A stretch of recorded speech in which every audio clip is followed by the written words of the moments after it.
Hello दोस्तों, तो कैसे हो आप सब। आशा करता हूँ आप सब अच्छे होंगे। दोस्तों, सबसे पहले आप सभी को नव वर्ष की हार्दिक शुभकामनाएं।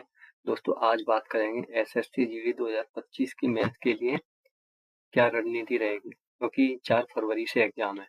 अगले 30 दिन में अपन मैथ की प्रैक्टिस कैसे कर सकते हैं, किस तरह इसको अच्छा बना सकते हैं, क्योंकि आजकल अपन कट ऑफ देख रहे हैं।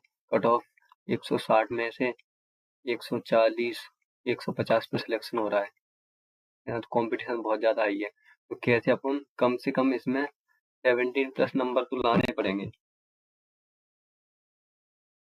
कैसे 17+ या 18+ आए तब जाके सिलेक्शन होगा, उसके लिए अपने स्ट्रेटेजी देखते हैं। तो दोस्तों, जैसा कि आप सब जानते होंगे, इसका पैटर्न से तो आप सब भली बात परिचित होंगे। मैथ के 20 क्वेश्चन, रीजनिंग के 20, इंग्लिश के या हिंदी के 20, जनरल अवेयरनेस के 20।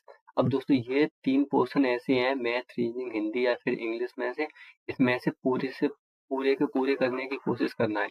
जब इसमें अपन पूरे स्कोर ला पाएंगे तब जाके कहीं सिलेक्शन होगा, क्योंकि जनरल अवेयरनेस का तो अपन कुछ नहीं कह सकते, होता या ना होता। तुम कितना भी पढ़ के जाओ तो नहीं बने, और ना पढ़ के जाओ तो बन जाए, है ना। तो इसका तो कुछ हो नहीं सकता है। इसका बस यही है, रिवीजन करते रहो, लेकिन इसमें इन तीनों में मार्क्स पूरे लेके आना है, तब जाके सिलेक्शन होगा। और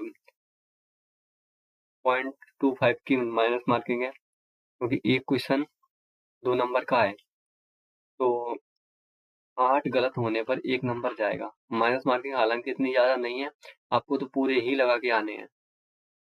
और टाइम 60 मिनट।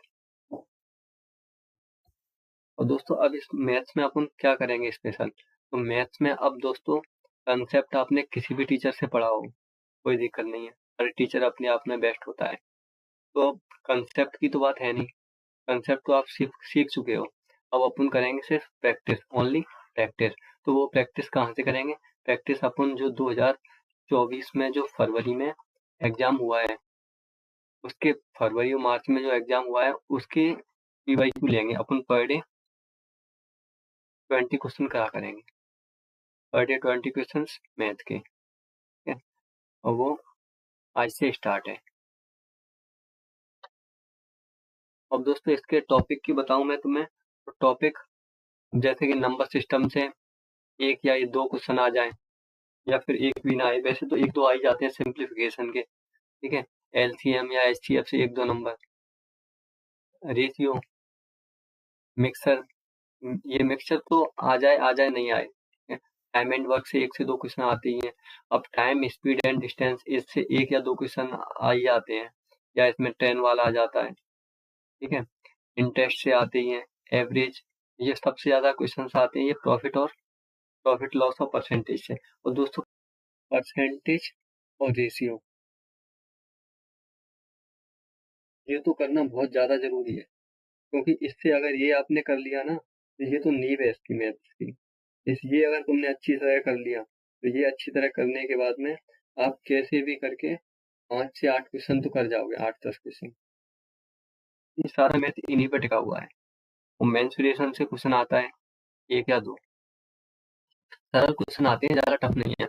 अगर तुम्हारी तैयारी बिल्कुल थोड़ी बहुत भी कंसेप्ट तुमको आते हैं, तो इस जो आपने अगर ये सीरीज देख ली, जिसमें अपन कम से कम 25 लेक्चर रखेंगे, पर डे 20 क्वेश्चन, तो ये मानो आपका कॉन्फिडेंस किस लेवल का होगा। और कॉन्फिडेंस के अलावा फिर आप कितने क्वेश्चन कर जाओगे, कम से कम आप 17+, अगर आपका बिल्कुल भी बेस क्लियर है तो। और ये चालू क्लासेस 1 जनवरी से स्टार्ट होंगी। ये वही लिखा है जो मैंने आपको पहले पिछले बता चुका हूँ मैं। प्रतिदिन मैथ्स के फरवरी मार्च 2024 में एसएससी जीडी की परीक्षा में आई हुए प्रश्नों की प्रैक्टिस, पर डे 20 क्वेश्चन। अब ये देखिए आप, पर डे 20 क्वेश्चन होंगे, अपन मानो 25 लेक्चर करेंगे, 25 तो नहीं, 50, यानी 500 क्वेश्चन होंगे।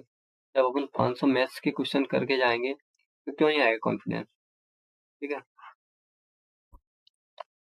और मैथ्स सॉल्व करने के लिए सबसे ज्यादा, क्योंकि इसमें सबसे ज्यादा है एसएससी जीडी का एग्जाम निकालने के लिए टाइमिंग, क्योंकि टाइमिंग 60 मिनट्स मिलती है। अब 60 मिनट्स में 20 मैथ्स के, 20 रीजनिंग के, 20 इंग्लिश या हिंदी और 20 जीएस, ये सब कैसे करेंगे। तो ये सबको अगर मैथ्स कंप्लीट, और सबसे ज्यादा टाइम लगता है मैथ्स में, तो मैथ्स को कम समय में करने के लिए ये तो फोटो पे होने चाहिए। टेबल 1 से लेके 20 तक कम से कम, स्क्वायर 1 से लेके 30 तक, क्यूब 1 से लेके 20 तक, और परसेंटेज तो फ्रैक्शन, और फ्रैक्शन से परसेंटेज बदलना आना चाहिए। इनका तो पर डे रिवीजन करना ही करना है ना? अब इससे आगे मूक टेस्ट। दोस्तों सिलेक्शन लेने के लिए सबसे अहम भूमिका निभाता है वो है मूक टेस्ट। और मूक टेस्ट आपको पर डे लगाना है। मूक टेस्ट आप किसी भी टीचर का भी लगाओ, जैसे गगन सर का है, टेस्ट रैंकिंग करके है, टेस्ट रैंकिंग करके है, उसमें सब फ्री दिए हैं पीवाईक्यू, आप वो लगा सकते हो। और मिनी मूक भी बहुत जरूरी है। पर डे किसी भी टीचर का लगाओ, एक मिनी मूक पर डे लगाओ। एक मिनी मूक जिससे जिससे टाइमिंग रिड्यूस होगी। मिनी मूक इंग्लिश का एक अलग लगाओ, हिंदी का एक अलग लगाओ, रीजनिंग का अलग लगाओ, और मैथ्स का अलग लगाओ। ये लगाना ही लगाना है। और जब आप मॉक टेस्ट पर डे एक लगाओगे, तो अगर 1 घंटा आप मॉक टेस्ट में लगाने में देते हो, तो एक के अलावा फिर कम से कम 1 घंटे उसे एनालाइज करो। जब तक एनालाइज नहीं करोगे, कि हमने एनालिसिस करोगे नहीं कि हमने क्या गलती की है, तो आपको कुछ नहीं होने वाला। और दोस्तों, आज का जो कोट जो आपको ऊर्जावान बनाएगा, अगर हौसला है तो मंजिल मिल ही जाएगी। अगर हौसला है तो मंजिल मिल ही जाएगी। अगर ना मिली आज तो कल मिल ही जाएगी। हिम्मत ना हार, अपने पथ से ना भटक दोस्त। अगर भरोसा है खुद पर, राह मिल ही जाएगी। मत भूल कि वक्त को बदलते देर नहीं लगती। मत भूल कि वक्त को बदलते देर नहीं लगती। खुदाया एक दिन तेरी चाहत मिल ही जाएगी। जीत के लिए अपनी हार को ना भुलाओ मित्र। अगर सच्ची है लगन तो जीत मिल ही जाएगी। दोस्तों, इससे आगे वही, थैंक यू। आज से वीडियो लेक्चर स्टार्ट हो जाएगा। पर डे 20 क्वेश्चन, और 20 जैसा कि मैंने आपको पहले बता चुका हूँ, 20 और 25 कम से कम लेक्चर रखेंगे तो करीब 500 क्वेश्चन कर लेंगे। तो उसके बाद कॉन्फिडेंस बहुत अच्छा हो जाएगा। ठीक है? और आप कम से कम यकीन मानो, अगर आपने अच्छी तरह आपका बेस अगर क्लियर है, तो करीब 17 से 18 प्लस क्वेश्चन आप कर जाओगे, क्योंकि ज्यादा टफ क्वेश्चन आते नहीं। दोस्तों, always be happy and positive. जो होगा अच्छे अच्छा ही होगा। थैंक्स। जय राम जी की सभी को।